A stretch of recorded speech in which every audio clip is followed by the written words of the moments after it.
پہنچے ہیں تو ان کے بھی تقریباً 1500 کے قریب پازیٹیوز ہیں. تو یہ کوئی گارنٹی نہیں ہے کہ آپ نیگیٹو کرا کے پہنچے ہیں اور آپ نیگیٹو چیک ان ہو رہے ہیں, بٹ جب آپ کا ہیلتھ چیک ہو رہا ہے تو اس میں آپ پازیٹیو آ جائیں. تیسری چیز لرننگ کی. دیکھیں ہم ہمیشہ سے یہ کہتے ہوئے چلے آ رہے ہیں کہ cricket and COVID has to coexist. یہ ہم سب کے لیے لرننگ کروز ہیں. ہم سب جیسے جیسے اس پروسیس میں آگے بڑھ رہے ہیں ہم سب سیکھ رہے ہیں. آپ نے لاسٹ ویک دیکھا ہوگا کہ ساؤتھ افریقہ کے اندر one day series against England postpone ہو گئی. سو یہ لرننگز ہیں. ہم نے بھی اس میں بہت ساری چیزیں سیکھی ہیں. 2021 کے اندر ہمارے ہوم سیریز بھی ہے اور اوے ٹورز بھی ہیں, اور جو ہم نے نیوزی لینڈ کے اندر سیکھا ہے اس کو ہم انشاءاللہ امپلیمنٹ بھی کریں گے, اور آئندہ we will be more careful. Testing کا بالکل میرا خیال ہے کہ تھوڑا سا مسپرسیپشن ہے. جتنے بھی ٹیسٹ نیوزی لینڈ گورنمنٹ نے یا نیوزی لینڈ ہیلتھ منسٹری نے ہمیں کہے تھے وہ ہم نے کروائے تھے, سمپٹم چیکس کروائے تھے, اور اس کو نیوزی لینڈ ہیلتھ منسٹری نے ایکنالج کیا.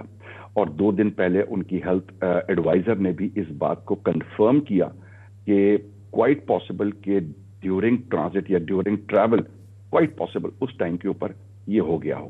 بٹ ہیونگ سیڈ دیٹ, جیسے ایویشن کی انڈسٹری ہے ان کے اوور دی ایئرز بہت سانحے ہوئے ہیں اور ہر سانحے سے انہوں نے سیکھا ہے, اور آج aviation remains the safest mode of travel.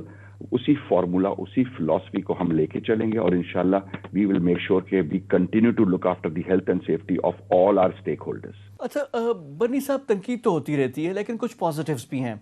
Pakistan میں ٹیسٹ کرکٹ کی واپسی, پھر اب یہ ورلڈ ٹیسٹ چیمپئن شپ میں پہلے ہمارے پاس سری لنکا آئی, بنگلہ دیش کی ٹیم آئی, اور اس کے بعد اب ساؤتھ افریقہ کی ٹیم جنوری کے مہینے میں آ رہی ہے.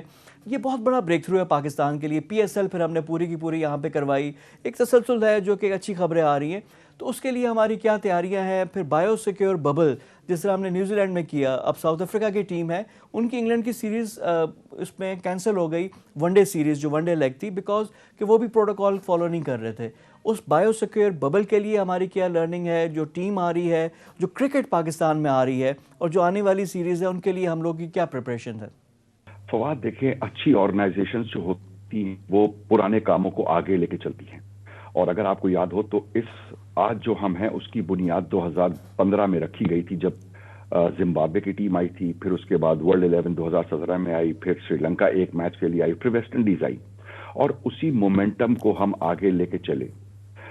جو تھوڑا بہت فرق ہے وہ یہ ہے کہ اب ساؤتھ افریقہ سری لنکا کی ٹیم 2019 میں پورے ٹور کے لیے آئی تھی. 2019 میں جب وہ آئے تھے تو ان کی سگنیفیکنس یہ تھی کہ وہ ٹیم تھی جس کے ساتھ وہ سیٹ بیک ہوا تھا مارچ 2009 کے اندر, تو وہ ایک میجر آئس بریکنگ تھی. پھر بنگلہ دیش کا آنا, جن حالات میں وہ آئے تھے آپ کو یاد ہو شاید وہ ٹور نہیں کرنا چاہ رہے تھے, پھر ڈپلومیسی کرکٹ کی بیچ میں آئی اور وہ ہوا, اور پھر اس کے بعد زمبابوے کی ٹیم آئی اور اب ساؤتھ افریقہ آ رہی ہے. تو اس کا تسلسل شروع ہوا تھا 2015 کے اندر. بٹ ہیونگ سیڈ دیٹ, جب آپ کوئی چیز ڈیلیور کرتے ہیں اپنے ڈومیسٹک فرنٹ کے اوپر, اور آپ کی مینجمنٹ کی کوئی ریپوٹیشن ہوتی ہے یا ان کی ایک کانفیڈنس یا ایک ریپوٹیشن انٹرنیشنل لیول پر ہوتی ہے, تو کمیونیکیشن زیادہ آسان ہوتی ہے. تو 2 چیزیں ہوئیں. ایک تو ہم نے سکسیسفلی ان ڈیفیکلٹ ٹائمز کے اندر کرکٹ کو آرگنائز کیا. آپ نے خود کا پی ایس ایل 2020 جو کہ پہلا ایونٹ تھا اسٹارٹ ٹو فنش پاکستان میں, پھر ٹیسٹ کرکٹ پاکستان میں واپس آ گئی, پھر آپ کی آج کے زمانے میں ڈومیسٹک کرکٹ چل رہی ہے, انڈر 19 چل رہے ہیں, ویمنس چل رہے ہیں, اس کو دنیا دیکھ رہی ہے. اور جب آپ یہ چیزیں کرتے ہیں اور آپ کے سامنے ایک ایسی مینجمنٹ ہوتی ہے جس کے ساتھ آپ کمیونیکیٹ کر سکتے ہیں, انگیج کر سکتے ہیں, کانفیڈنس بلڈنگ کر سکتے ہیں, تو پھر آگے کے راستے اور آسان ہو جاتے ہیں. اور یہی وہ وجہ ہے کہ انگلینڈ نے اگر 2020 کے لیے آنے کو ایگری کیا ہے اکتوبر کے اندر, یا اس سے پہلے زمبابوے کی ٹیم آئی, نیوزی لینڈ کی ٹیم آئے گی اکتوبر کے اندر, یا اگلے مہینے ساؤتھ افریقہ کی ٹیم آ رہی, تو یہ سب انہی چیزوں کا تسلسل ہے. بٹ اس کی بنیاد 2015 میں رکھی گئی تھی, اور یہ مینجمنٹ اس چیز کو انشور کر رہی ہے کہ یہ ایک ان انٹرپٹڈ پروسیس ہو, اور آئندہ کے لیے یہ نہ ہو کہ سیکیورٹی ہے یا بایو ہے. جہاں اب تک آپ نے بایو سیکیور کی بات کی, جیسے میں نے شروع میں عرض کیا کہ یہ ایک ایوالونگ سچویشن ہے.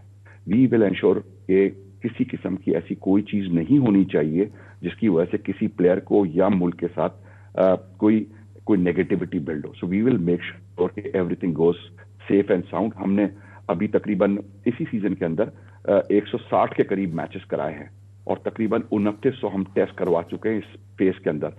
So there are learnings and we'll continue to learn and we'll continue to improve to make sure that we deliver safe, secure events. اچھا سمیع بنی صاحب، یہ تو اچھی بات ہے کہ کرکٹ پاکستان میں آ رہی ہے، جو اقدامات ہو رہے ہیں، جو سیریز ہو رہی ہیں وہ تو ہے، لیکن جو مین پروڈکٹ ہے جو آپ لوگ کر رہے ہیں وہ پاکستان کرکٹ ٹیم ہے اور پاکستان کرکٹ ٹیم کی کارکردگی ہے۔ اب حال ہی میں دیکھیں جب سے یعنی پریزنٹ رجیم آئی ہے، ٹیم کی پرفارمنس نہیں اچھی، تو یہ کتنا مشکل ہوتا ہے، آپ لوگوں کا کام کتنا بڑھ جاتا ہے جب ٹیم کی پرفارمنس نہیں ہوتی، کیونکہ ہر طرف سے تنقید ہوتی ہے۔ کرکٹ کے ایکسپرٹ، جس طرح پہلی بات ہوئی کہ سارے لوگ ہیں جو کمنٹس کرتے ہیں، جو بات ہوتی ہے جو ٹیم والوں کے لیے ہوتی ہے، ساری بات ہے ہارنے کے لیے تو کوئی نہیں، اور کوئی بھی یہ نہیں چاہتا کہ پروڈکٹ ان کا خراب ہو۔ اب ٹیم کی رینکنگز دیکھ لیں، باقی ہو جائے، اس سے آپ لوگوں کا کام کتنا مشکل ہو جاتا ہے؟ یقینی طور پہ چیلنج ہوتا ہے، صرف کرکٹ بورڈ کے لیے نہیں ہوتا، سب فینس کے لیے ہوتا ہے، بیکاز کرکٹ کے اندر